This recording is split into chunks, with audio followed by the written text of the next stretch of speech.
Hey everybody, it's Greg Unchained from Unchained.media and the B Plus podcast. Thank you so much for tuning in to listen.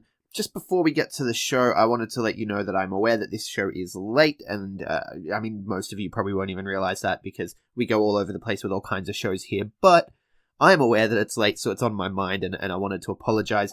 This show is also, you might notice it's a little bit different to listen to. We had some severe technical issues. Big boy Mikey had a broken laptop, and we kind of made do with what he had, and this show kind of became a bit of a Frankenstein episode because of some internet issues as well that we're having on both ends.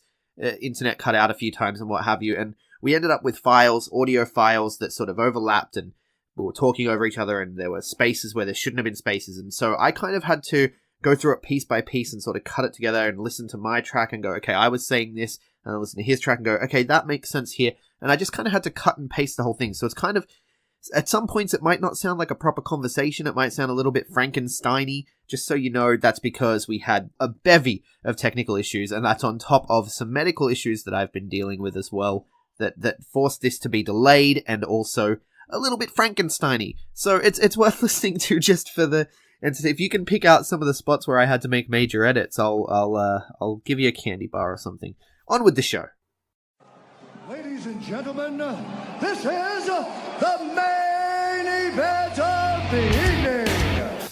Hold one, Andre. You're not good at this. Get out. Let me tell you a personal story about Vince McMahon. You just made the list. Oh my God. Sorry, no speak English. Dummy. Goodbye and good night. Hold two, on bar. It's still real to me, damn it. Dummy. Yeah. This is the worst town I've ever been in. Hold three, Lamas covers, three-handle family credential. Mamma mia. And now, Unchained.media presents the B Plus Podcast with your host, Greg Unchained. It's me, Austin. It was me all along, Austin. number four, armbar. I will never retire. I still got 200 more. I got 200 more holes to list. All right, ladies and gentlemen, welcome to the B Plus Podcast. I am your host, Greg Unchained. Today is Thursday, so you know what that means. We are one day late for the King of Sportscast, and I blame Big Boy Mikey. Well, you actually know you should blame Optus. Blame Optus? You blame Optus and you should blame Toshiba for making weak-ass laptops. Okay, fair enough. I didn't know Optus made No. laptops. I'm sure they purchased the laptop from like Toshiba. Acer No, or sorry, you should blame something. Toshiba for the laptops and Optus for their internet. Okay. Yeah. Okay. So it's never Big Boy Mikey's fault. We shouldn't blame Big Boy Mikey. We'll blame Toshiba. We'll blame Optus. But we're here. We're here now. We're going to make this work. We've got a lot of things to talk about because the King of Sportscast is expanding. We aren't just going to talk New Japan today. We're going to talk what we are calling the King of Sports universe. So why don't you break that down for us, Mikey? All right. The current form of King of Sports universe is led by New Japan Pro Wrestling and Ring of Honor in relationships with Revolution Pro Wrestling in the UK and CMLL in Mexico. Yeah, I had an extra L in there. But anyway, yeah, so those four, and I think another couple of companies kind of fall under there, but they're the big four. So you got one in Mexico, one in the US, Japan, and the UK. New Japan have been famous for having working relationships with multiple companies over their 40-year existence, 40-plus year existence. They used to work with WCW and ECW and all that back in the day. So this is New Japan's, what I like to call, extended universe. The relationships between all four companies, they have wrestlers coming in and out, like New Japan and CMLL have had years of history together. New Japan, with the excursions and everything. Right. New Japan sent their talents on excursion to grow and to get international exposure and to modernize themselves. RevPro is probably the newest in the relationship. CMLL has been there for many years. Ring of Honor I'd say about 4 or 5 years they've been in this relationship, and RevPro, again, they're only about 4 or 5 years old in general, so they're there. So, yeah, I think it's a really, really exciting time. I talk about it all the time on different podcasts. We've said it a million times. The wrestling world is just becoming smaller and smaller with things like All In and all that. NXT doing work. I mean, hell, we just got the news today that Impact was in WWE offices with some Impact talking. So yeah, we'll be talking about that on All the Rest. Yeah, the wrestling world is just getting smaller, and it's just New Japan's way of creating their own small universe.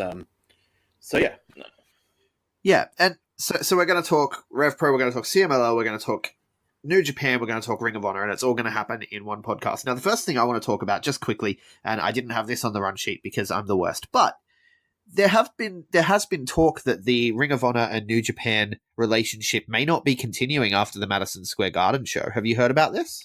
I haven't, but it'll be interesting to see what happens, because it all depends on, I guess it's those names that potentially Ring of Honor might lose. I mean, one big point to the New Japan Ring of Honor relationship is the dual contracts. Not many major companies have that, but there's about 4 or 5 talents, 2 very famous ones in Matt and Nick Jackson, who have a dual Ring of Honor and New Japan contract. I don't know, like, in my opinion, it'd be crazy for New Japan not to keep going with Ring of Honor. Then again, if Ring of Honor was to lose that steam, I know, just throwing this out there, I'm not forecasting anything because I know we have other stuff to talk about this week. Yeah. But, maybe the growth of a company like Major League Wrestling is catching the eye of Ring of Honor.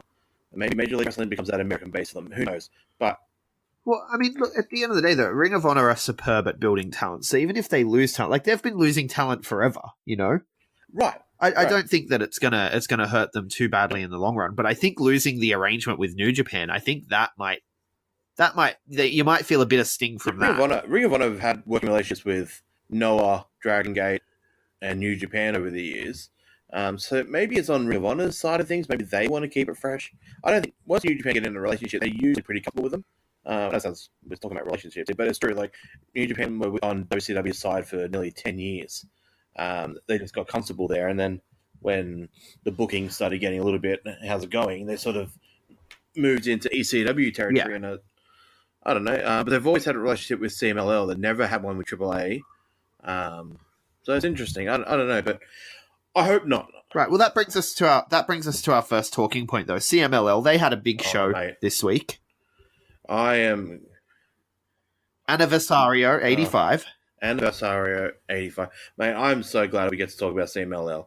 And we chose the perfect week to kick that off. Oh, my lord. So you've been watching for a while, right? Yeah. I've been, look, growing up in the 90s, I don't want to sound like one of those marks that's like, oh, I've been watching all this all my life. Guess what? I have been. Because my father, who podcast universe don't really know my personal life, but I don't really have a relationship with him anymore. But when I did have a relationship with him when I was a kid, he showed me all this wrestling stuff. This is how I fell in love with wrestling. And he showed me guys like the El Santos and Atlanta, like a lot of these guys from Mexico that like Blue Panther and Negro Casas and all these sort of guys that I fell in love with, and then obviously through WCW fell in love with the AAA guys. So I've always loved Lucha Libre. It's not the easiest product to find on the internet, even in 2018. CMLL has done a better job of it, in my opinion, with their use of YouTube, and with right, because that's where you watch all your CMLL. Right, and I do. New Japan World do have some CMLL stuff, but they're usually a couple of days late. Like they're live right now with the CMLL show, but it's from the 2nd of September. So, which is all good if you want to watch it a couple of weeks and delay on New Japan World and save yourself going to YouTube. But YouTube's free anyway. So, but oh man, Anniversario. Where do I start? All right. Run us through the highlights. We can't go through the entire show, obviously, because we've got a lot to get to today. But yeah, run us through some of the highlights. I just want to take them first off. So I just want to take a moment to say, we haven't got much RevPro news to talk about this week, so we're bypassing the UK and we're just staying with Mexico here before jumping over to Japan. I just want to take a quick little moment to take this in. 85 fucking years, this promotion. All right. This is the 85th anniversary show, the oldest promotion in existence. It's just insane. 85 freaking years. Like, man, how much shit have they gone through since then? Like there's been world wars, Vietnam wars, bloody everything since then. So, like, it's just crazy that it just blows my mind when I read it. 85 years of the one promotion. Like, all the sport things like Premier Leagues and AFL and that, they've all lasted 100 years, but it's just crazy to me that a wrestling company has lasted 85 years out there. It just blows my mind. It's a very long time. It's a very long time to be operating. So, congratulations to everyone involved in CMLL for making it 85 years. I mean, I'm sure it's not the same people, but, it's still very impressive. As this is our first week of covering CMLL, I just want to touch on something. A lot of people might not find CMLL so, what's the right word? Colorful and presentable as, say, AAA or Lucha Underground is. It's a little bit more old school, has that New Japan feel where they present it as a sport. They don't do a lot of... Right, which is something that all the King of Sports universe companies have in common. And one thing that you got to get used to with the CMLL part is the best 2 out of 3 falls matches. When you first start watching it, it can be a little bit weird. Like, every single match is kind of built the same way. So someone usually wins the first fall, the next team wins the second fall, and so it's kind of, don't really see a lot of 2-0s and that. So you got to kind of get used to the way CMLL is. But when you do, and when you start getting used to some of the characters, this is a deep roster. I'm talking, their roster goes 100 deep. They have like 4 shows a week, 5 shows a week. They try and get through most of their roster. They've got minis, they've got micros, they've got women, they've got men, and like, it's just a giant roster. But if you guys just want to stick to something just basic for now, just watch the Friday night show. So if you're in Australia, that's Saturday morning about 10 a.m. live on YouTube. That's their big show. Like, pretend that's their Raw in a weird way. That's their big show. That's where the bigger names are going to be. So they held the 85th anniversary show on the Friday night in that time slot. So yeah, like you said, we had time to run down the card. There was a cool 6 women's tag match at the start. Fun match. I'm not going to go into that. Second match, another decent, just standard Technico versus Rudos, which is face versus heel for those playing at home, which was cool. We had guys like Mephisto, who's one of my favorites in the company, still going strong at 49 years old. And you got the 58-year-old legend in Negro Casa still doing his thing there. Just fantastic. But the last, say, 4 matches I just want to touch on. So the third match of the night. I'm waiting for the main event because I know what the main event is, so I'm excited to get to that one. But continue. Yeah, let's just match it. The third match was of course another best 2 out of 3 4 6-man tag match between the. I'm just gonna say the good guys and bad guys. If I keep saying they were Technicos and Rudos, I'm gonna take it into my New Japan stuff, so it's gonna screw with me. But the good guy team of Atlantis, Soberano Jr. and Captain Mystico. For those playing at home, it's Mystico 2. This is the guy that took over the Mystico role when the original Mystico went to become Botchkara. It became Botchkara. And weird enough, this Mystico is the original Dragon Lee. It's confusing, but yes. Taking on the Rudos team of it's a team called La Sangra Dinamita. They're a family stable, 2 brothers and 1 cousin. Right, these guys are the future of the CMLL roster. Atlantis has been around for a while, and Sanson's been around for a little bit as well, and Mystico as well. But yeah, some of these guys are young guys. I think it's Forestero. This is the first time I've seen him personally. I think he's about 20 years old. I'm not mistaken. So these guys are the new. They're part of the changing of the guard. And I truly believe that these are the luchadors that are going to pave the road going forward. But check it out. It's a solid match. The Rudos actually won this 2-1, getting the first and third fall. Solid match. Then the next match that we had was the only title match of the night, which blows my mind. There's only one title match on the anniversary show, but I digress. Again, it was defended in the best 2 out of 3 falls 6-man tag match, because this was actually the CMLL Trios Championship, so makes sense for the night. So the champs, and who are usually the bad guys, which are called the Los Guerreros Laguneros, which is consisted of Gran Guerrero, Euphoria, and their captain of the night, Ultimo Guerrero. They defended their titles against an outsider team called the Clan, Charlie, Rockstar, the Chris, and Captain Cyber, the main man. So what I mean by the usual bad guys is Los Guerreros are usually the bad guys here. They actually were cheered in this match because the opposition was a team called the Clan. They're actually an outsider team, which, funnily enough, only performed at Triple Mania a couple of weeks ago. Charlie Rockstar is actually Charlie Manson. The Chris is El Zorro, and Cyber, the main man, is Cybernetico. So technically a AAA team, even though I don't know where their contracts lie right now. If you come in from AAA, you're going to get booed, regardless. Very tribal. Very tribal. There's some that, and I'll touch on with the last 2 matches, that get away with that just because of A, their legendary status, or B, just how they are with the fans. They treat both sets of fans fairly. So, but yeah, so this was actually a title change. The outsider team, the AAA team, actually stole this match. It's something that doesn't really happen in CMLL so often.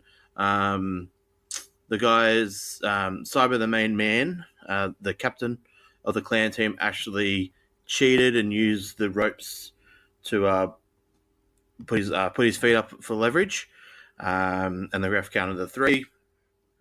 Didn't see the feet, even though the Guerreros were protesting, and all the ringside officials were like, yes, like, we understand, but they still didn't overturn it, and they left the outsiders left with the titles. Yeah, this might happen in AAA or WWE a lot, or Impact or Ring of Honor or whatever, but in CML this stuff doesn't happen often, and the faces of the guys in the crowd were just stunned. They're like, what? Like, this is not something that happens in CMLL. They do this sort of stuff, which is this is interesting, but a really good match. Some really awesome high spots in this match. They won the match 2-1. They picked up the first and third fall, again similar to the match before. Let's get to the last 2 matches. These last 2 matches are what it's all about. So the semi main event, is in some way it's a semi main event, but the 6 men in this, maybe 1 or 2 that people might not be too used to. So once all that drama from the title match has sort of gone past, we get something that's really cool. This is a good guy team versus a good guy team. So the first team is Caristico, who is the original Sin Cara, i.e. Botch Cara. Caristico is, you don't understand the name of Caristico, it's Cara and Mystico together, Caristico.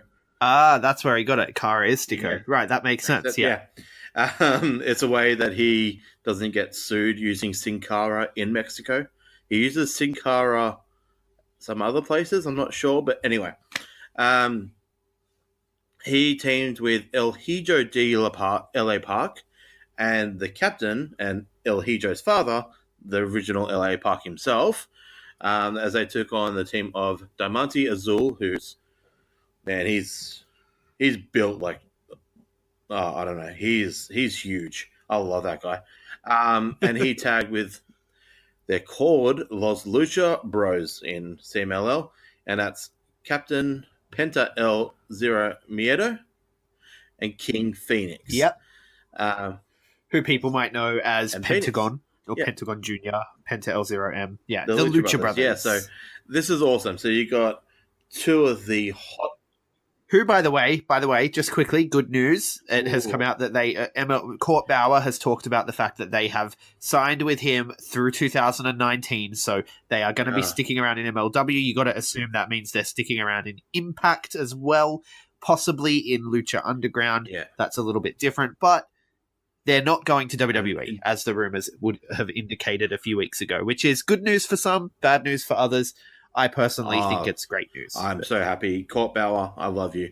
And that will become very evident with an upcoming podcast that we'll do soon. Anyway, so this match was so fun. Like, you got to think about these people around. You got the original Sin Cara, who I know he botched a lot in WWE, but that period when they brought him in and he was having those feuds with Cody Rhodes and he was tagging with Ray and the Sin Cara versus Sin Cara stuff, like, he was cool. And a lot of people might not know this. Sin Cara, the original Sin Cara that came in as Botch, but I hate calling him Botch Cara, but I know a lot of people are going to know. Yeah, that's his name. It's Botch Cara. To be fair, he's one of the reasons why NXT became something, because they've realized that, oh shit, okay, we got this superstar from Mexico, who's one of the biggest names in Mexico, but he couldn't adapt to the WWE style because he didn't have that time. Yeah. He didn't. Well, I mean, they've always had development territories, but the focused to actually performance center style, yeah. So it was really off the base of Sin Cara's botchy career in that, so he's tagging with the living legend himself. Which, look, here's the thing: coming from Mexico, they work everything on the opposite side in Mexico, Right, exactly. And they bump completely differently because the rings are built differently. So it's completely understandable. Like, I mean, there's been a lot of crossover stars that have never had problems. But, I mean, think about Finn Balor when he first went to Mexico to have a match. He actually did a flying drop kick off the top rope. Like, you know, his style of drop kick where he does the flat back bump and kicks them in the chest and lands on his back. And he rolled out for the rest of the match. He could not continue for the duration of like an 8-minute match because he took that one bump and was like, oh, I'm dead. Their rings are built so differently. So it's a different style. It really is. So definitely, at least for people from other countries especially, the Performance Center makes so much sense. And, he got to tag with the living legend himself, LA Park. Like, this is a guy that only a couple of weeks ago was in the Triple Mania main event, unmasking El Hijo del Fantasma, but against seriously two of the hottest indie stars in the world. Like, not just luchadors, they are two of the hottest stars in the world, especially Penta. This is a guy that both these guys had starring roles in both All In and Triple Mania over the last 6 weeks. Like, these two huge names, and they were in the semi-main event of this show. So, look, it was a really cool match. The team of Penta, Phoenix, and Diamante got the win 2-1 in this. Who knows? Now that the news has come out that Court Bauer has kept him for a little bit longer in Major League. Hopefully they stay around in the Mexican scene as well. So hopefully this isn't the last time that we get to see Phoenix and Penta have their own little characters within CMLL. Hope they can stay within it. Let's move on to the main event. I know you're waiting for this, Greggles. Yes. But, look, I want to say this. This is what I love the most in wrestling. So, this is my favorite thing in all of wrestling. Like, I'm not even kidding. Right. Lucha de Apuestas matches are the best shit ever. I prefer... We've talked about it before. Lucha de Apuestas is when they gamble, whether it's with their mask, with their hair, with their career, those sorts of matches where it's mask versus hair, mask versus mask, hair versus hair, mask versus career. These types of things are called luchas de apuestas. And it's a gambling match, basically. Exactly. It literally translates into a match with a wager. That's literally what it means. I personally prefer mask versus mask or mask versus career. The hair thing's cool. I like the hair thing, like, especially when you got someone famous like Rush, who's got this luscious long hair, and that's kind of his thing. If he lost it, it'd kind of be like, oh shit, okay. But there's so many wrestlers over the years. I was looking at some of the records for Apuestas matches, and I was looking at Negro Casas, who performed in the third match of the night, or second match of the night. He's lost about 10 hair matches. So he's obviously grows it back and loses it again. So Right. it's not hard to grow your hair back in a way. Yeah. See, I It's prefer his the thing. mask versus mask, because no matter what, you can't undo the losing of a mask. You know what I mean? Like, once your face is shown, Right. and that shame has come into your family or onto your name, you can't do much about hair. Yeah, you can come back and grow it again. But I just still love the concept of a gamble, whether it's career, your mask, your hair. There's been other versions of it. Hell, WWE have done it. Like Triple H did it with Kane at a WrestleMania like 10 years ago, 15 years ago. So, you know, I love these sort of matches. Anyway, so this is a really fun main event. So this is, yes, another best 2 out of 3 falls match. This time it's just a tag team instead of 6-man. So you have the team of Los Ingobernables' Rush and Barbario Cavanaro, which I call the Mexican Ugg. He basically looks like Caveman Ugg for those Australian fans. Right, so you call him Mexican Ugg. Nice. I call him Mexican Ugg, and Rush is Mexican NATO. So there you go. No. No. I can see that. I can see that. Yeah. No, and by the way, Naito learned a lot from Rush. Oh, absolutely. And I love them pairing. I love when they team together. Anyway, but which, by the way, Rush and Cavanaro had the best entrance of the night. They came out with all these cool dancers and elaborate costumes, just blew it out of the park. So they faced a usual face team of Volador Jr. and Ring of Honor's Matt Taven. Now, Matt motherfucking Taven. Matt Taven, for those who don't listen to my All the Rest podcast, for those who don't follow my ROH coverage, which is now going to be here, so you're following it because you're listening, Exactly. So suck it. Matt Taven is the man. He is someone who has, over the last year or so, just really, really won me over, and there's a conspiracy against him in Ring of Honor, but thankfully, the people in CMLL, the people in the office in CMLL, they know what they're doing. And they have gold on this man because he deserves it. And he is in the main event because he is the main event. He is Matt motherfucking Taven. So, carry on. What I was going to say was, and it kind of leads into what you're talking about there. So, Ingobernables are usually a heel team. Similar to Ingobernables de Japan. They're either heel or face depending on the team that they're facing. Mexico don't usually do heel versus heel, face versus face.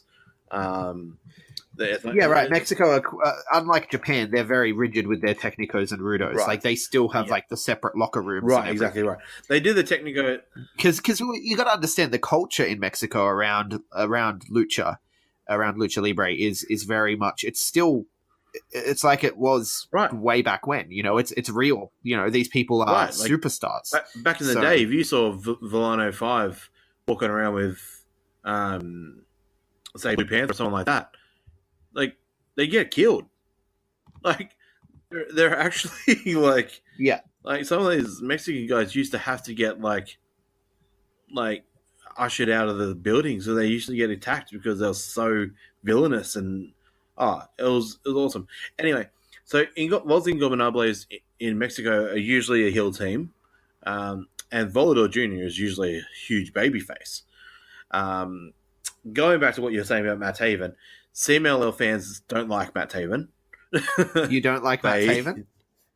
No, I do, but the CMLL fans don't. They don't. Oh, right. No, he's a heel. Yeah, of course. He's a rudo. Yeah. No, it's go away heat. No, really? Yeah, it's go away. He gets go away heat. He gets X-Pac heat. He falls into the same category as the 3 AAA guys from before. When if you can get the Los Guerreros cheered, like, you're go away heat because they don't like you. they don't like Taven, and they started booing Volador Jr. because he was associated with Taven in this match. And Ingobernables were getting cheered. So that's how much Taven's go away heat isn't good in CMLL. So now, well, actually, That's I won't say crazy. that right now. I won't say that right now, though. So what I'm going to say, so this match was fantastic. Well, now I'm sad. I went in all excited because Matt motherfucking Taven, but Yeah, listen, hold your horse, because so this match, look, it was fantastic. It's just full. I loved it. Just some really fun, fast-paced stuff. Volador and Rush just have such chemistry against each other. It's fantastic.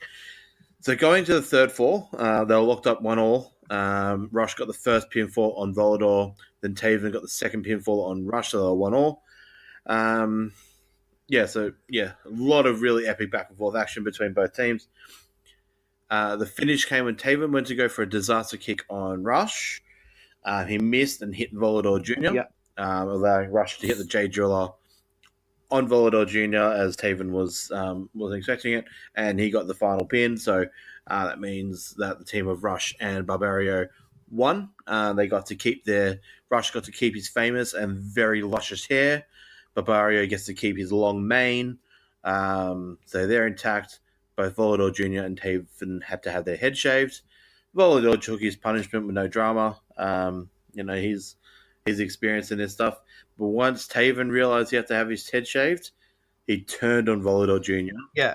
But Volador Jr. still got the better of him, brought him back to the chair for his head to be shaved as well. So Taven's beautiful hair is gone. Yes. But Well, everyone in the Ring of Honor, everyone in the sort of Ring of Honor fan community, when you're on, the groups and the subreddit and what have you, everyone's been making jokes about waiting for Bold Taven to show up. Like, we all knew it was going to happen. We did not expect them to win, So we all knew it was going to happen. Which is, look, so, he's got that go away heat. He's a better heel than he is a face. So maybe CMLL take to him a little bit different now that he's a heel. Maybe if he tags with Rush or whatever, he might get some good heel heat there. Again, obviously they'll go into a Taven versus Volador Jr. storyline here now. So he'll be suited now. So he was getting booed in go away heat type feel as a face. So maybe as a heel, he'll pick up the extra love in the crowd. But look, when I go to review CMLL stuff going forward, I'm going to be as that, because shows are fun. Their weekly shows are fun. Don't get me wrong, but there's nowhere near as entertaining as that. Look, for me in the Lucha Libre, I love all versions of it. Triple Mania, we've had a discussion. It was a piece of shit at times. Some of it was fantastic. I love the main event. A Triple Mania. Don't get me wrong, I love that 4-way cage match, escape thing. That was fucking cool. Smart idea. They have some cool booking stuff in AAA. I get that. Some of it's really bad.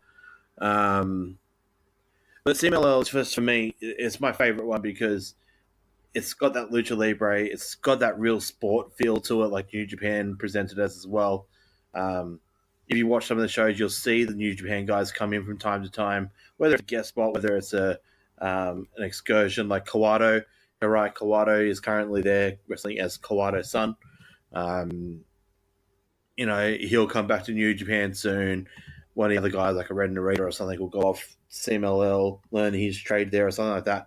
To me, it's one of my favorite promotions. Full time. I fell out of love with CMLL for a while just because they weren't there, in pop culture wise when it comes to wrestling. AAA had always been there, whether they had relationships with Impact or and all that. Yeah, so, AAA are kind of the bigger promotion. They are. They're the WWE of Mexico. They get 50, 60, 70,000 at their shows. They're not. They're still. Yeah, they're literally the WWE when you think of it. Because at time to time you go, oh, cool, that was so fun. Then you're like, God, that was rubbish. That's pretty much me with watching WWE. Oh, yeah. But look, with CMLL, happy 85th anniversary to CMLL. Yeah, so 85th anniversary, pretty huge. Matt Taven is now bald. I think that's a good segue to bring us into Ring of Honor. So like I said, a lot of the Ring of Honor fans were waiting for Matt Taven to come back bald anyway. He's kind of been absent the last couple of weeks. He hasn't really played a huge role. The Kingdom dropped their 6-man tag team titles moving into All In. Like literally the Ring of Honor before All In, the Bullet Club picked up the 6-man tag titles off the Kingdom, and we haven't seen Matt Taven since. But the last time we saw Matt Taven in singles action, he was carrying around a bag that had what he claims to be is the real Ring of Honor world title in it, because there's a conspiracy against him and he hasn't he's been held down and been held back from winning the title. He hasn't had the proper opportunities when other people have, and every opportunity he's never had a one-on-one opportunity. Wow. And he's just getting screwed all the time. So I'm hugely behind Matt Taven, and I'm very interested to see what he looks like bald. Yeah. He's got a great story going on at the moment in Ring of Honor, a really great story. I mean, he's been around for a while. I mean, you know, guys like Adam Cole and Mike Bennett, Mike Kanellis now, they've been tagging with guys like him for years. Yeah, so he was in the Kingdom, and now he's the leader of the Kingdom. Right. So, and they're not what they were. It's not Adam Cole's Kingdom, but they're doing a really good job. And Matt Taven he's world champion material. And honestly, I don't know how much longer he's going to be around without being snapped up by WWE. He's got to get snapped up by WWE. He's so charismatic. He's so charismatic. Everything he does is great. I hope he doesn't, for my sake, but I really think it's pretty. Yeah, be awesome. Yeah, I think he's pretty great, and he should get picked up, but I hope he doesn't. But let's take a look at this week's Ring of Honor. So the only thing to talk about this week with Ring of Honor really is the Ring of Honor TV. Now, last week's Ring of Honor TV was really amazing because it featured a 30-minute Iron Man match between Jonathan Gresham and Jay Lethal for the ROH World title. And the entire episode was built around that. Okay. So they had, like, the show kicked off with Frankie Kazarian and Jay Briscoe fighting already in the ring and the ref ringing the bell. Like, they couldn't wait for the show to start. They had to, they put a rush on everything. They only showed highlights of some of the matches so that they could play this Iron Man match in its entirety.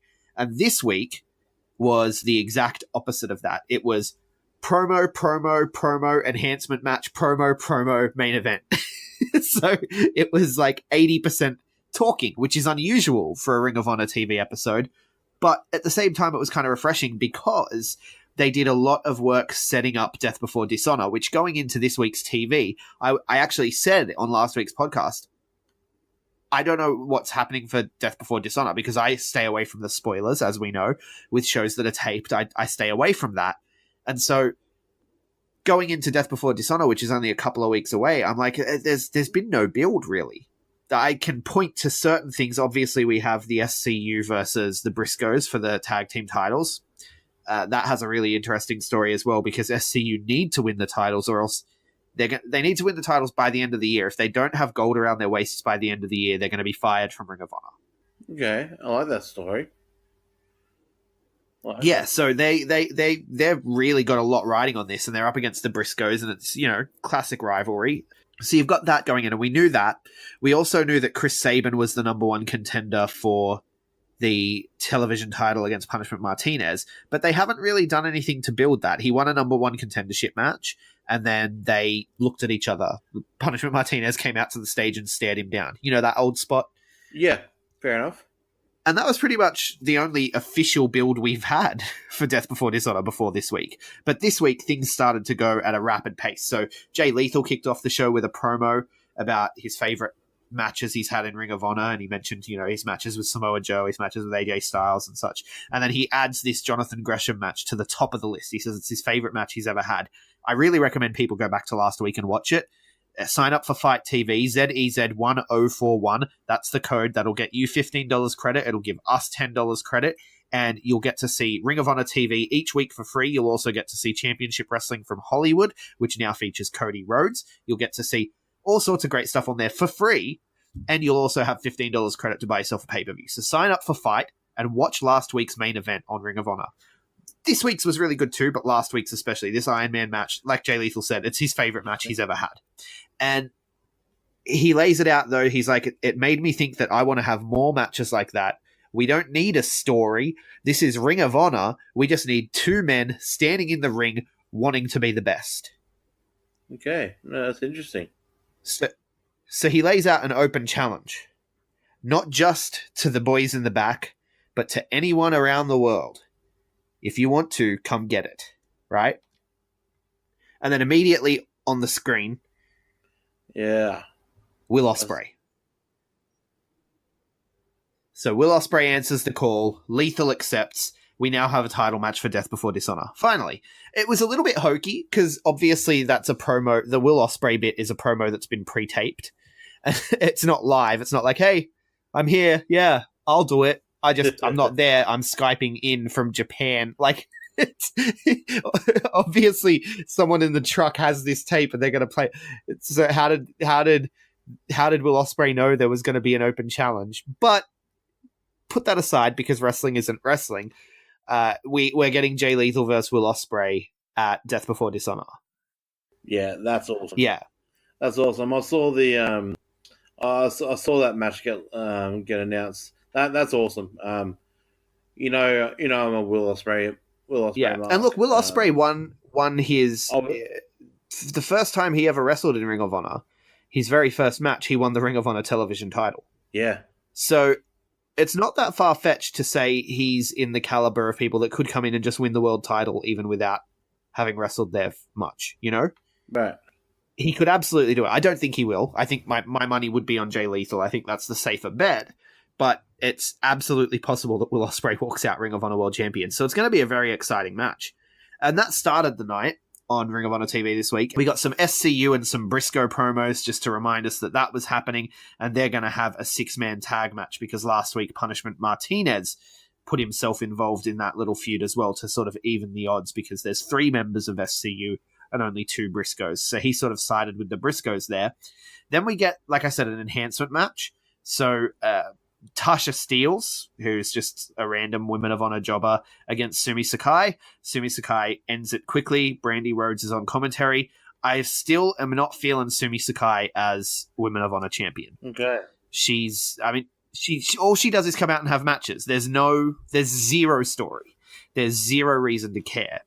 But then straight after that, we get Ian Riccaboni congratulating Sumi Sakai on all of her successful title defenses and letting her know that because she has defended the title in Japan, she has defended it in Mexico, she has defended it in the UK, it is now recognized as the Women of Honor World Championship. Okay. So I like that. Yeah, so Ring of Honor, like I said, if you've defended on 3 continents, it becomes a world title. So when WWE call the Intercontinental title, that's false. It's actually a world title. Every title in WWE is a world title. But they can categorize it however they want. But technically speaking, 2 continents, it's Intercontinental title. 3 continents or more, it's a world title. Yeah. That's the way it works. Right. Yeah, I wish that was a universal rule for PWI, but anyway. but anyway, so now there's a world title for women, and it's the Women of Honor World Championship. I like that. Yeah, and I think it may actually be the only world championship for women outside of WWE. Maybe. Yeah, and even they don't call it a women's world title, so yeah. Yeah, I'd have to double check myself. I'd have to fact check it definitely because I know the Shimmer title has been defended in all kinds of places, so it's possible that the Shimmer title is recognized as a world title, but I don't know if they've ever come out and claimed it to be recognized as a world title. No. But Ring of Honor have said it, therefore it's true. It's a world title for women, and Sumi Sakai holds it. And she said that she doesn't feel like she can call herself a world champion unless she beats one particular individual. And she calls out to Neil Dashwood. I like it. Yeah, it was great. She actually acknowledged, this was one of the most touching moments of recent memory, I think. She acknowledged when she got on the microphone, she's like, I want to say some things, but my English is very broken. And the crowd cheered. They were like, hey, we want to hear from you anyway. Like, it was, because that's all you have to do, right? You just acknowledge it. Yeah. Like, WWE are really bad at this. Like, they're just like, oh, the person can't speak English, so we can't never have them talk. Just acknowledge it. Yeah. Embrace it. Because people don't hate people from other countries anymore. It's not the 70s, the 50s. I don't know. Anyway, carrying on. So she calls out Tenille Dashwood, and Tenille Dashwood essentially says, are you challenging me? And they set up a match for Death Before Dishonor. So now we have a women's world title match as well. Tenille Dashwood, our girl, is going to become Women of Honor champion. I'm calling it. Wow. I'm calling it now because Sumi Sakai's world title run does nothing for me. Okay. And yeah, Tenille's the right type of person to have that world title status on. Absolutely. Yeah. Absolutely. So then Kenny King cuts a promo about Adam Page. So he put down Marty Scurll last week. Now he's going to go after Adam Page on his way to Death Before Dishonor, where he has a match against Jushin Thunder Liger. Okay. Random. Very random, but Kenny King versus Jushin Thunder Liger. Can't complain. That's going to be great. Then Jonathan Gresham is cutting an interview in the ring. But before he can really get going, Bully Ray comes out. Now, you know this. I hate this Bully Ray story. Yeah. I haven't got myself too caught up with many of the storylines, but I'm guessing it's that old storyline of I'm a veteran, I hate the young guy storyline, right? Yeah. Basically, you've nailed it. But it's just not being done well. Like, those storylines can be done well. The way they're doing it, it's just taking too long, and it's just going for too long and too slow, and he just keeps coming out and crushing everyone, and it takes 3 guys to gang up on him to get him down, and it's hurting everyone. It makes Flip Gordon look like a chump. It makes Cheeseburger look like a chump, but it's Cheeseburger. You can forgive that. But then they make the rookies like Eli Isom look like chumps. They make Flip Gordon look like a chump. That's the one that really upsets me. I'm like, Flip Gordon should be able to get one over on Bully Ray. He really should. Like, this is a guy who's best of the Super Juniors level, It made the Best Friends look like crap.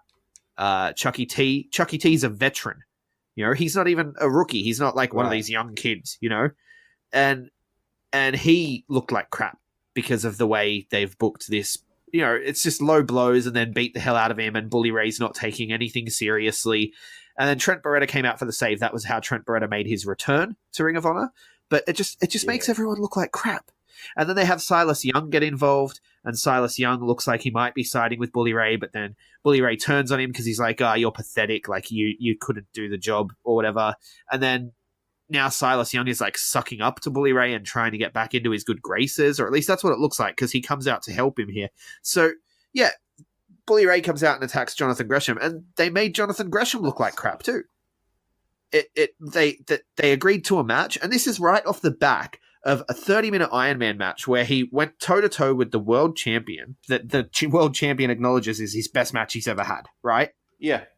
And now he goes down to one low blow and can't get up and just gets whipped with a chain and just looks like an idiot.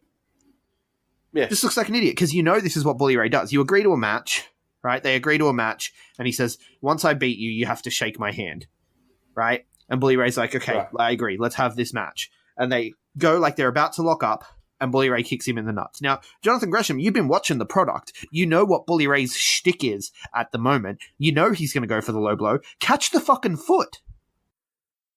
You're a wrestler. You're a wrestler's wrestler.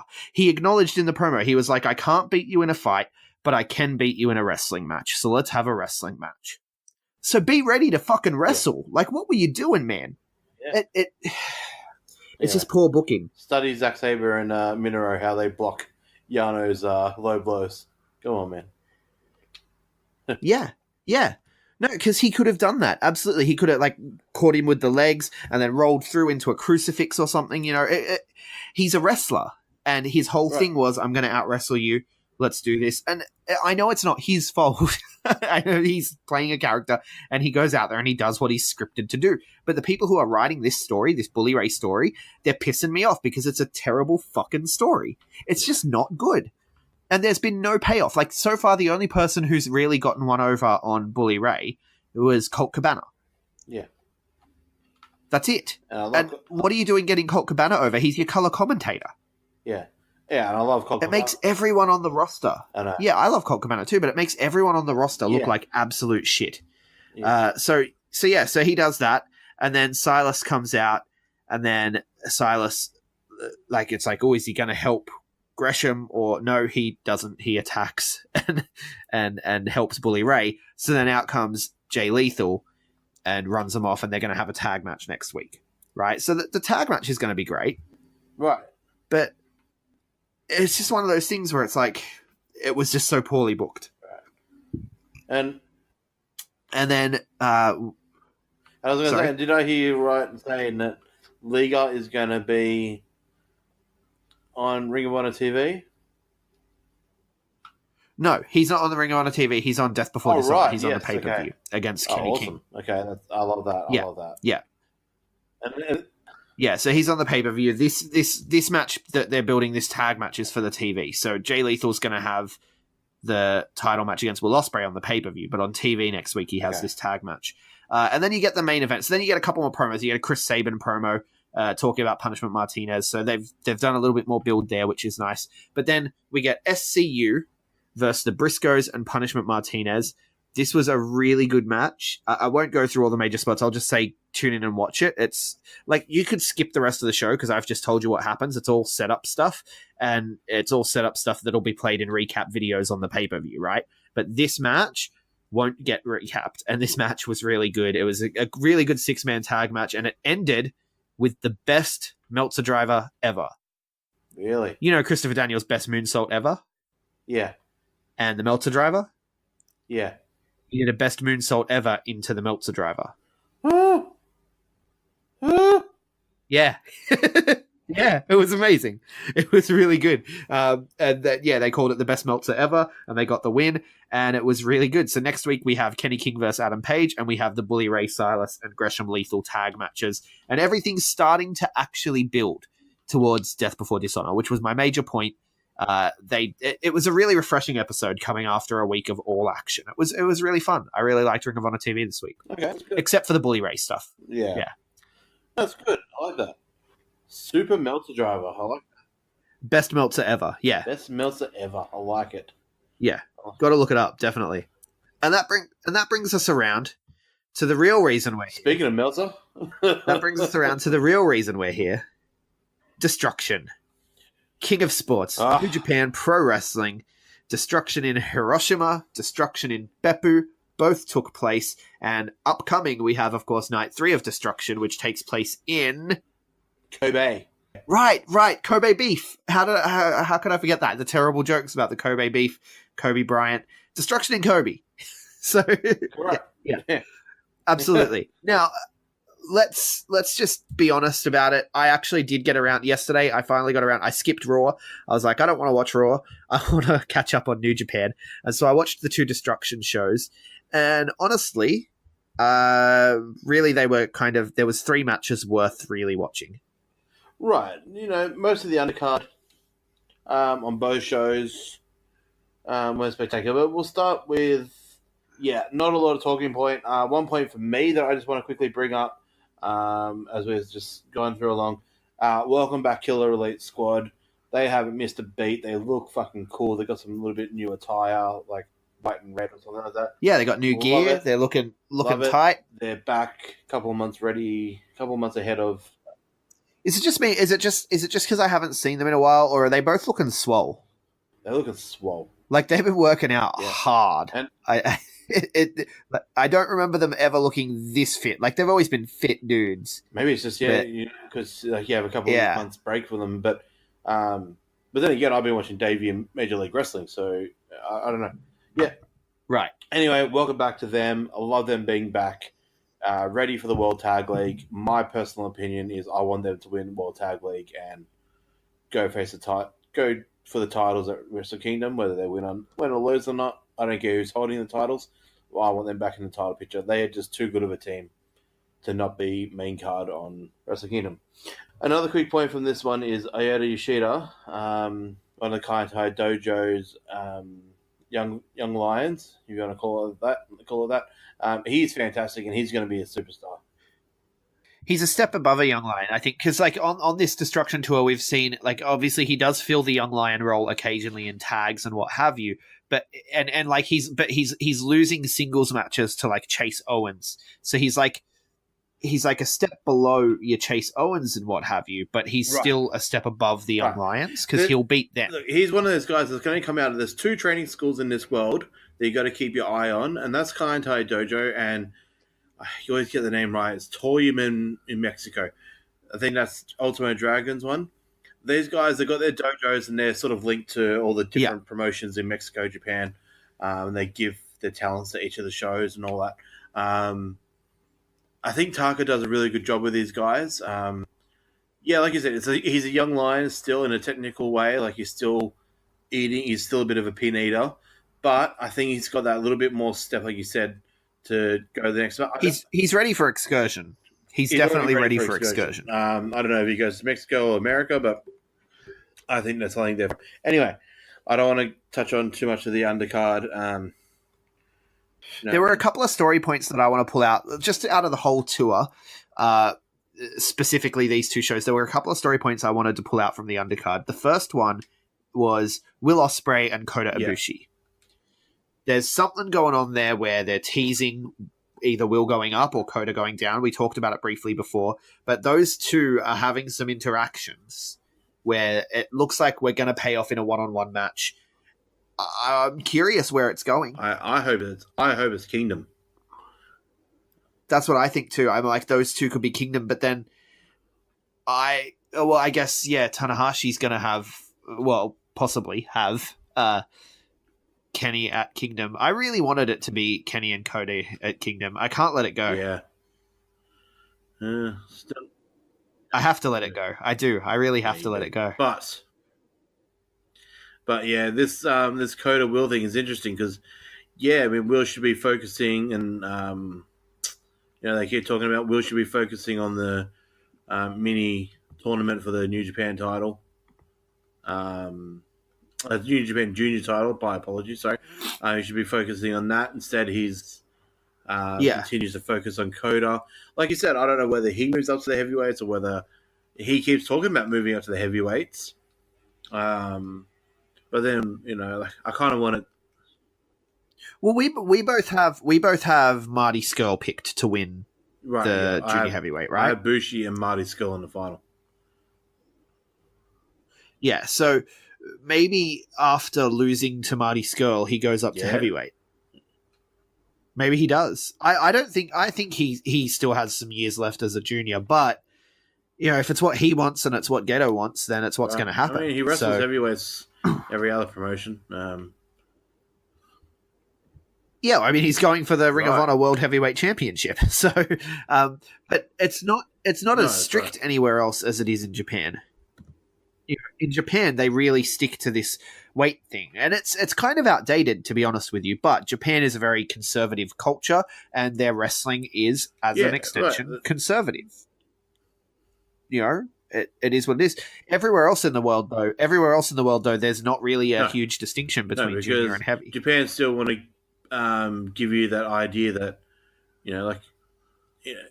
there's still a lot of people that. Don't believe that someone like a Finn Balor should be able to beat a Braun Strowman or a Brock Lesnar.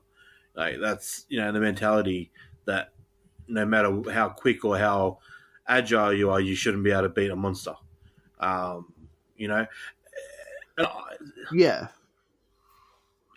But it's just so weird though sometimes because you look at them, you look at the juniors and you look at the heavies, and sometimes there's not even that much difference. I mean, it's a couple of kilos, Like the Young Bucks go up and they don't look any different. They do look a little bit jacked. They really don't. More jacked from time to time. Sometimes I'm like, oh my god, they're actually looking really swell out lately. I don't know. I don't know if I want to see Will move up here. I think he can become one of the best juniors of all time, but I don't know.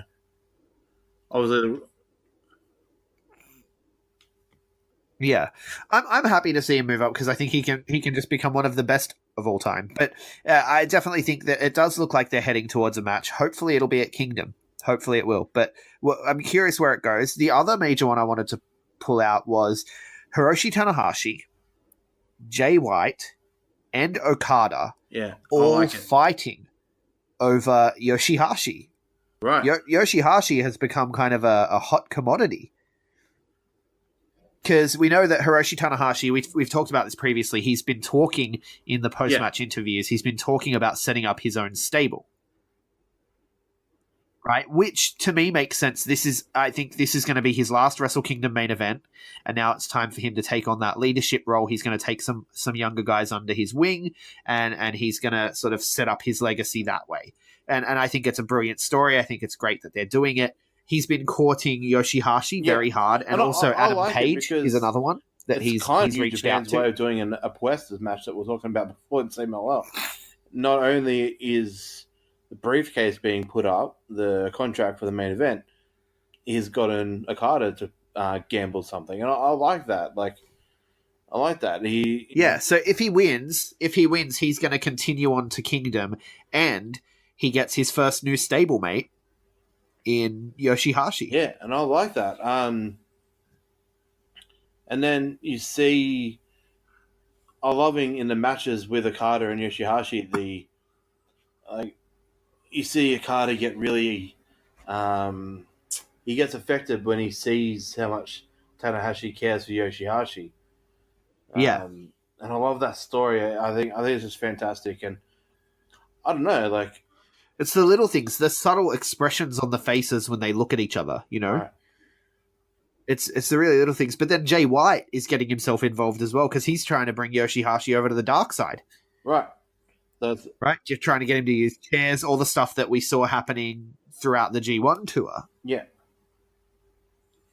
So it's just a really interesting dynamic, and it's been really fun to see play out. And if you're going to watch anything from the undercard, you watch the matches with these guys, and you watch the matches with Coda and Will, because there's those interesting stories playing out. Yeah. And then the only other thing from Hiroshima that I want to talk about is that main event. Kenny and Ishii just have the most amazing in-ring chemistry. When you see them face to face, or you see them standing in the ring next to each other, you don't think that it's going to be an amazing match. You just kind of get that. Ishii is more suited against guys in my opinion, when you look at him, he's more suited against guys like Goto, Suzuki, those sort of guys. Those never openweight guys. The brawling matches. But when he has these matches against Kenny, the dad strength guys, I call exactly them. Right. The Elgins, the Cobbs, those sort of guys. However, when he's against Kenny, he is a totally different beast. And in my opinion, he's already the face of RevPro for New Japan. I have a feeling, I'm not sure if it's been officially announced, is he part of the Chaos team at Death Before Dishonor as well? In a 10-man tag, I think I saw. Yeah, he is. Yeah, so it's him, the best friends, Okada, and Rocky Romero. I love that. He's becoming a superstar Ishii, and he deserves it. He is fantastic, and this match was just another stellar match. I don't think it was as good as their G1 match. No. It was a great match. Don't get me wrong. It was a really good match. But I think that their G1 match was that little bit more intense. Yeah, if you want to do it out of 10, I'd give, I'd give their G1 match probably about an 8 or 9 out of 10. I'd give this one about a 7 or 8. Still fantastic. They just have awesome chemistry. But that's Hiroshima. Then we move into Beppu. I just love saying Beppu. It's a fun word to say. Beppu. That one listener from Trans was probably going, what is this idiot talking about? But okay, let's slide straight into the second offering of destruction. Let's just talk about the two main events, shall we? Let's talk about the main event first, because I want to leave the semi-main event to last. I would agree. So we're talking Naito versus Suzuki. And this Yeah. match, Yeah. wow.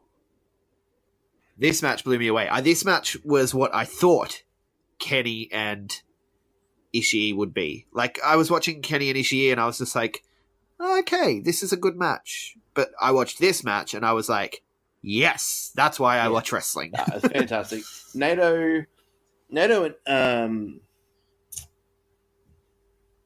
Naito and Suzuki, just the two guys that you don't think work well together in a way. Like when you again, I know styles clashes happens every week in wrestling. Doesn't matter. Styles make matchups. Styles make matchups. That's right.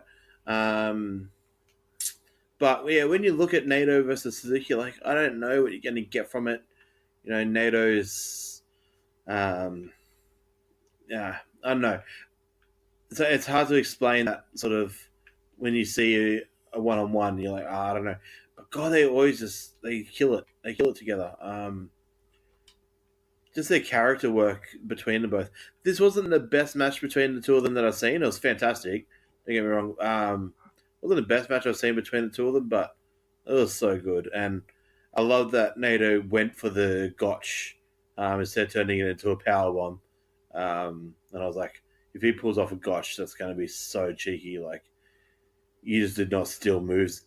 Yeah, I think that they actually turned it into a powerbomb at the last minute because his head was too low. That's what it looked like to whether me. it was that or whether he's like, because other than maybe the Rainmaker, you don't usually steal many moves in Japan. It's like sacred to keep your own move unless you finish with it. Yeah, no. Oh, people try They often do. though. They People do. try to hit the one-winged angel. People, yeah, it's like for the drama, but they never actually. Right, and a lot of attempt to get wrestlers it. do like to use ex-wrestlers' moves, i.e. Tama's using Carl's stun gun. You know, I like that. But anyway, Yeah. no, fantastic match. But let's go straight into that semi-main event. Mr. Tai Chi. Right. So the semi-main event was for the Never Openweight Championship, and you called it, my friend. You called it. I did not. I said it. And new Never Yep. Openweight Champion Yep. Taichi. I called it. I said it. There's going to be one title change on the road to destruction, and this is it. And no offense, it's a never title, so you know, it's not one of the main ones that we freak out about if they lose. Goto lost it at destruction. No, not destruction. At Dominion, and then won it back 2 days later on the. Yeah, he lost it to Elgin, then won it back straight away. So I don't hold hope. So I think, and the Never 6-man title, someone lost it at Kingdom and then won it back at the night after. So at News Dash. So I don't hold hope that Taichi keeps it, but you never know. No, it was fun. A lot of shenanigans, which you get used to after a while. Suzuki Gun is all about all that shit. It's got to happen with Suzuki Gun. You got to. It comes with the stable. Like you had Kanemaru out there, and you knew as soon as you saw him that it was just going to be non-stop drama. I liked it, and hopefully this is like with Yoshihashi. Taichi deserves a little bit. Both him and Yoshihashi have come out of this last couple of days as potential not main eventers, but New Japan need to start working on these guys. So I like Taichi winning his.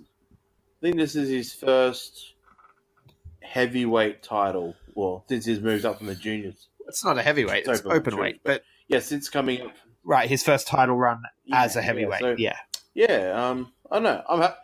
I think Taichi gets a bad rap. A lot of people aren't fans of Taichi, but I find him entertaining. So do I. Like I said, him and Yoshihashi both get that bad rap. A lot of people are like, I don't know, but I love both of them. Some fun action. A little cheeky thing that I loved over the last couple of days of the destruction. Don't know if anyone listen to this podcast who's a rugby fan, but Azuki Taguchi has been wearing rugby gear to the ring. He's been wearing a helmet and using his helmet as a battering ram against his opponents and that. Typical fun Taguchi. Because Japan's getting the Rugby World Cup next year, so I think they're sort of playing into a little bit of that. New Japan like to deal with their like things that are going on in their country. They like to play it into some of their storylines. So I thought that was a nice little touch. I'm like, well, yeah, I get that. That's cool. But I love Taguchi. God, he's fun. Right, yeah, no, that whole, it's like some sort of World Cup gimmick. Yeah. That he's doing. I don't quite understand it because I don't follow other sports and what have you, but, he still entertains me. It's funny, it's how he does all these flying hip attacks and he's the butt man and, Now, we need to preview the next Destruction card. So I think there's another road to as well, but we can just look at the Destruction card itself. So looking at Destruction, we'll just pull out the major matches. We've got another Yota versus Yuya match. So this is on Sunday the 23rd, by the way, for those playing at home. Sunday, September the 23rd. It takes place at 4 p.m. like the Sunday shows do. They're a little bit earlier. It's about 5 p.m. our time. It's really fun, easy to watch. Yota versus Yuya, another 10-minute limit match. It's going to be a draw, right? Has to be. They would have a 10-minute limit on there. It's got to be. It's got to be. Yeah. And then we get Sho and Yo versus Ren Narita and Shota Umino. Now, Shota Umino, we've talked about him before. He is an absolute star, and I think this is actually going to be a really, really good match. So, Ryan, I agree. Shota's a star in the making. He knows what he's got the right tools. He's freaking red juice. So, how can you not learn how to be a star not being red juice? But that should be fun. He's been around it his whole life, so he has that advantage.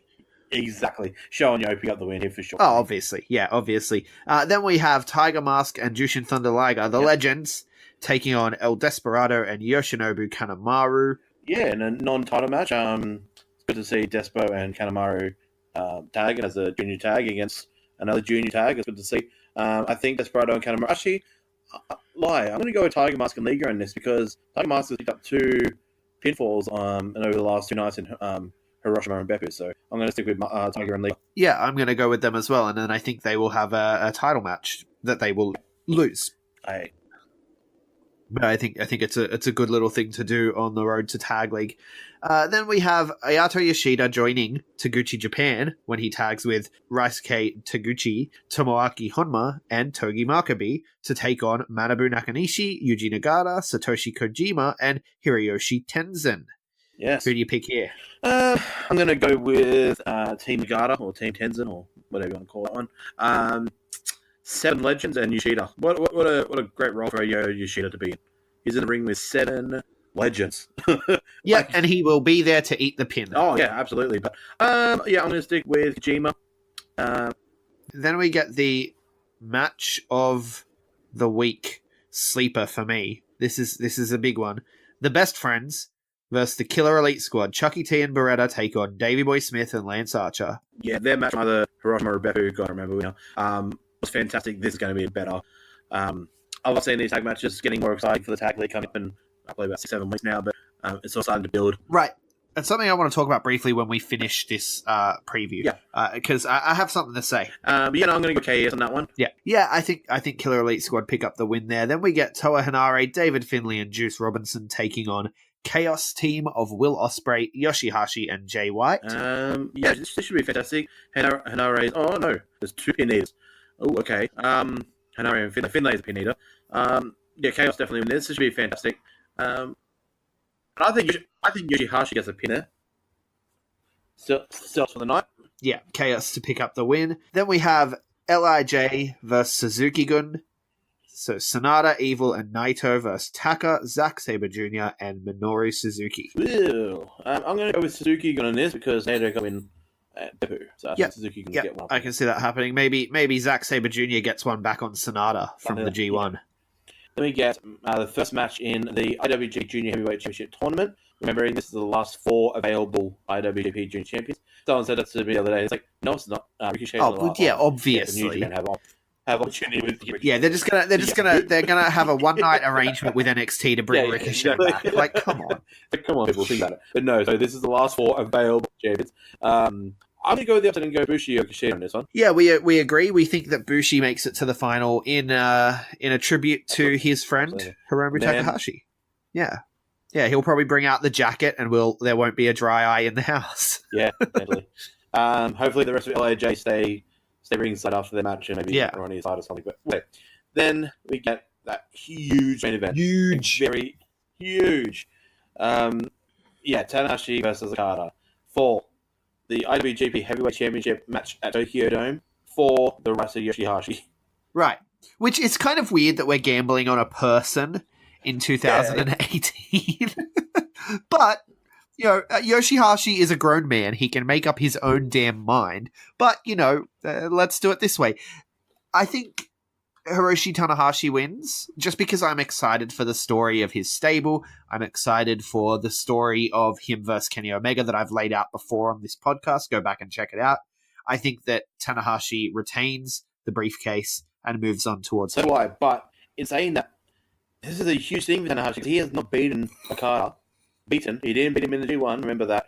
Another thing you got to remember with this, Tanahashi asked for this. Yeah. He didn't have to defend it against Okada. He could have defended it against Jay White. He could have defended it against like an Ishii from Block B who has stellar performance. He could have chosen something like that. But he went to the guy that he could not beat. So he's asked for this punishment for himself as a challenge. He has not beaten Okada in the middle of that ring since June 2015. So there's a 3-year story potentially culminating with this match. So, throw out Meltzer stars because this could be the greatest one of all time between Hiroshi and Okada. Yeah, and who have you got? Who are you picking? I'd say with Tanahashi. Has to be. Yeah. Has to be. Yeah. So it's the way to pay off that story. Like you said, he hasn't been able to get it done. He asked for it. He's going to come in the conquering babyface and he's going to win. Right? We both agree.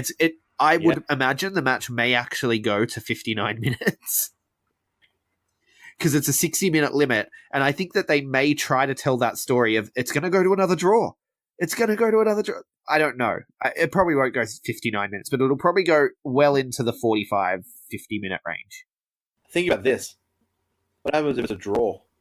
Well, then Okada keeps Yoshihashi and Tanahashi keeps the briefcase. Or they make it for the first time ever in Japan a triple threat between Tana, Okada, and Kenny. Ooh, I don't know. I don't know. Did I just open up a can of worms? But anyway, no. You could make it a triple threat at Kings of Pro Wrestling where he defends the briefcase and they fight for Yoshihashi again with Tanahashi, Okada, and Jay White. Right. No.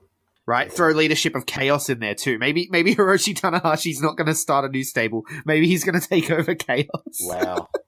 I'm just being wacky. No, I think that Tanahashi wins this one. But like I said, I think we're going to be pushing 50 minutes at least. Yeah, I agree. So strap in for a good one. But here's the thing, and this brings me to one of my final points before we go home. Tanahashi is fantastic at this, at the not slow. What's the right word? The storytelling aspect, right? Methodical. That's a great word for it. A very methodical style of storytelling that is very unique to Japan. And he's getting some heat in online circles. Well, some people are praising it. Some people are agreeing with it. Other people are saying what an idiot he is for saying this. But on an interview he did recently, because we've talked about it before, that these people are huge stars and they're quite often on the radio, on TV, and all these sorts of things. He gave an interview with a Japanese radio station, and he had some words for Kenny Omega. Basically, like when you translate it from the Japanese, he says that Kenny Omega's Puroresu is like watching a movie with no Kishotenketsu, which is the dramatic arc of a Japanese narrative, a traditional Japanese narrative. So Tanahashi and his style of storytelling, he's a big fan of this Kishotenketsu, right? Which is a traditional arc of storytelling that they follow. And it's not for pro wrestling. It's not for Puroresu. It goes all the way back to like their folk tales, you know? It's a specific story method. And he says that Kenny Omega lacks that. Kenny Omega can't tell... the way it's been translated in most of the, 411 and all those is Tanahashi says Kenny can't tell stories. That's not what he said, really.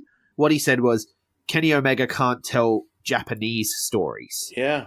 Well, controversial. I don't disagree with him. So he went on and he said, only the last 5 minutes of an Omega match matter because there's no story being told. I don't disagree. Look, he is one of the best wrestlers in the world. I'm not taking anything away from him. He is so fucking fit in that ring. He is a machine. He's the best bout machine, blah, blah. No, a lot of... I'm going to sound like a Young Buck hater and an Elite hater. I'm not. But they're not Japanese storytellers. You know, Okada tells a 60-minute story. Tanahashi has his story. Naito, Suzuki, they had their stories. No, Kenny that doesn't have that story. I think Will tells a better story. Ospreay tells a better story in ring in Japan than Kenny does. I disagree. I think he does. I think that I don't disagree with Tanahashi necessarily, because I think that when it comes to the traditional Japanese narrative Tanahashi's talking about, sure, he's probably absolutely correct. Kenny's matches are different, but they still tell stories. Yeah, but it's a different kind of story. Different kind of story. Exactly right. And I think it's nice to have that. Yeah, it's good to have different things in pro wrestling. Yeah, there's nothing wrong with Kenny's. And honestly, there's nothing wrong with Kenny's style. I'm not saying there's anything wrong with it, but no. And the question that I have though is, could you take Tanahashi, and could Tanahashi have as great a match with Pentagon as Kenny Omega did? Yeah. See, Kenny Omega's style is far more adaptable. Tanahashi's is very much a set way of working. And if you don't know that set way of working, your match isn't going to be that great, right? No, you're right. Or do you think I'm stretching does there? Have one or two different type of... You can tell when he has a match against someone like a Big Mike. A lot of people saw it in the G1. Tanahashi struggles against someone like a Big Mike. He puts that in his story that he struggles against someone that's got a bit more brute force. Yeah. He struggles against someone like a Suzuki who uses a body part and tears a body part apart. He has that story against someone like a Suzuki. Then there's matches he's had in the past with like Mike Bennett in Ring of Honor and stuff that, and Kevin Owens and those sort of guys back in those days when he was doing a little bit more Ring of Honor stuff. He can tell different stories, but he does have his own way, and there's nothing wrong or right about who has their own way. No, well, that's the other thing is there's no such thing as this is wrestling and this is how it's done. And obviously what Kenny does works. So Tanahashi is wrong in a way, but if he's being more specific than most of the stories are making it sound. He's talking about a specific form of Japanese storytelling, and so it's kind of a non-story. But a lot of places have beat it up into. He says Omega can't tell stories, and either way, it's all just building heat for their match at Wrestle Kingdom anyway. Exactly. So it's going to be an amazing match. King of Sportscast, talking about the King of Sports universe, where there's a Lucha Libre style, a Puro style, American style, British style. There's so many different styles of wrestling, and they all counteract. Like Tanahashi goes to CMLL sometimes, and Tanahashi will wrestle against a guy like, you get someone like a Liga, who's very similar to Tanahashi's style, a little bit more junior style, but very similar. He'll face someone like a Kyle Fletcher, then he'll go and face someone like who's he got over in Ring of Honor? Kenny King. He's got Kenny King in Ring of Honor. He has these different matches. Like they all have these different matches, and they all do have their own styles. Like Kushida will one week be wrestling in Ring of Honor with Jay Lethal. He'll be over in RevPro. They all do have their own styles, and someone like a Lucha Libre guys, not a lot of Lucha Libre guys can tell stories over in Japan. Very few. So there is no wrong or right way. Because the Lucha Libre style, you touched on it when you talked about CMLL. That's very different again, but. No, there's no one way, and I think that, like we've said a million times, styles make matchups, and it makes it more exciting, and it makes it more fun to have more variety. Exactly. Now, there was one other thing that I wanted to talk about, and we touched on it briefly. You mentioned that there's a lot of building to the tag league, right? There's a lot of tag things going on. I've seen so many people on Twitter, on different Facebook groups, on subreddits and stuff. So many people in the New Japan fan community, let's call it, just trashing New Japan at the moment, being like, what's going on? This tour has been terrible, and you know, there's nothing worth watching. There's been 3 matches worth watching. And like when we talk about it on the show, I'm like, yeah, there's kind of 3 matches that are really worth talking about. So I'm kind of playing into that a little as well, but I'm not, because I don't, like, there's 3 matches that are worth talking about because that's where the big things happened, but there is still other stuff going on. And what they're really doing is they're building tag teams, right? We've just come off the Super Juniors into the G1, and people are spoilt for these big singles matches, and they're like, where are all our singles matches? No, dude, it's time for the tag teams to shine. And it comes down to that same thing, that there's no right or wrong, and there's variety in wrestling. If tag teams aren't your thing, piss off for a few months, and then come back when it's single season again. Come back for the build to Wrestle Kingdom, and you'll get all your high profile matches then. But at the moment, it's tag team season, baby. Let the tag team wrestling fans enjoy tag team wrestling. Stop bitching and moaning. Go do something else with your time for a couple of months, because it's our time. That's all I want to say. Like, I love that it's tag team season. I love it. Yeah. I get so excited about Best Friends vs. Killer Elite Squad. I get so excited about, you know, all of the various Bullet Club and Chaos matchups and stuff. I don't know. It's just some of the whinging and complaining on the Reddits and stuff have kind of upset me this week. Yeah. I mean, this World Tag League this year is going to be fantastic. Like, Young Bucks are going to have to not defend their title, but be in the World Tag League. Young Bucks are going to have to wrestle the same way that the G1 guys did. Young Bucks have never done that. Yeah. They've never done that. They do a Super Junior Tag League, or Super Junior Tag Cup or whatever, maybe once or twice in the past, but they've never had to do a super league like this. They're going to have to do it. That's going to be interesting to see.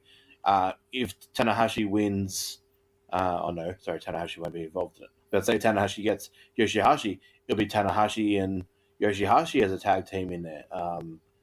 Right. Yoshihashi and right. Yeah, that's amazing. Yeah. I didn't even think of that. Yoshihashi and Okada are usually the tag team for Chaos in there. Like, they tag together. That's just how it works. Yeah, and then you could potentially get Jay White and Okada begrudgingly having to be teammates throughout this tag league because Yoshihashi's been lost to Tanahashi. Yeah. Holy crap. Yeah, Tanahashi has to win. Yeah. These tag leagues tell stories. Like, I think there was... How can you not be excited for that? How can you not think that's amazing? Right. Like, there was a year where I think Fale and Tanahashi tagged together. This is before Bullet Club era. And Fale got so frustrated losing all the matches or something. That's when he turned heel. And that's when him and Finn, Devitt back then, turned on Tanahashi back in the day. That's like, it all stemmed from Fale being frustrated with Tanahashi in the tag league and all this shit. Like, you get major stories out of Super Juniors G1 World Tag League. Like, yeah, absolutely. And look, let's leave it there with talk of Bad Luck Fale, because that takes us to our closing song. I wanted to do something different for this week. King of Sports Universe. It's our first time talking about all these promotions. You've been with us for an hour and a half at this point, maybe less depending on my editing. You've been with us for close to an hour and a half. And so instead of just closing out with the theme song like we always do, I wanted to play you a song that I came across this week. It's by Josiah Williams, does Wrestle and Flow. I'm a big fan of Josiah Williams. He does a lot of... He's a Christian rapper, which isn't necessarily my thing, but he does a lot of wrestling-inspired rap. And he has some stuff with Izzy that he does, like Izzy the Bailey fan. Oh, no. And... yeah, no, just he like interviews her about like what she loves about wrestling, and then that segues into a song. Like, it's like a little intro clip kind of thing to his song. Yeah, it's really good. But that's not what I'm going to play. What I'm going to play here is his remix of the Gorillas of Destiny theme. Okay. Right, so shout out to Josiah Williams, Wrestle and Flow. Follow them on Facebook. Follow them on Instagram. They I mean, look, we here in Australia, we tend to use Facebook more than Instagram or Twitter, right? So I've noticed that a lot. And he is criminally underrepresented on Facebook. He only has like 300-something likes, and this guy is incredible. So I'm going to play his song as we go. Now, before we do go, though, where can people find you, Mikey? Big Boy with another Y on Facebook, and just at Big Boy on Twitter. I am at Greg Unchained on Twitter, at The Greg Unchained on Instagram. We collectively are known as the B Plus Wrestle on Twitter, because wrestling wouldn't fit. The B Plus Wrestling everywhere else. That's Facebook, YouTube, Spotify, you name it. We're there. You can find us. Give us a like, give us a share, give us a comment, subscribe, all that good stuff. 5-star review if you feel so inclined. Yeah. And thank you so much for listening. J Will. Sayonara. Y'all plot those tactics, I call this practice. Body slam, no mattress, I'll leave y'all backwards. My goal is not plastic, my goal is to bash it. The only club that I rep now has G.O.D. on the jacket. Blackout artist, for all of the snakes in the garden. Y'all now are a target. Y'all came for the carnage, but wasn't ready for the follow-up. Y'all thought it was a game, your fans still follow us, and they gon' remember the name, yeah. I'll show you what your destiny is. Hear me rapping and they'll know just how impressive he is. Hear me rapping and they'll see I do the things that they won't. Boy, I set the rules, I'm going to places they don't, yeah. Who that walking down a ramp, yeah, they know me. Y'all the duds, we the Bullet Club OG.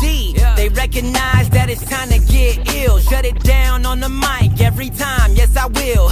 What? Guerrilla tactics, it's time for warfare. Yo, we came to battle, yo, we aim to kill. Yeah.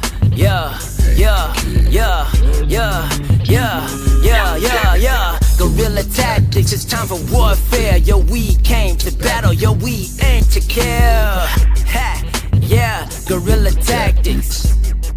Yeah. Yeah. J. Will. Wrestle flow, yo.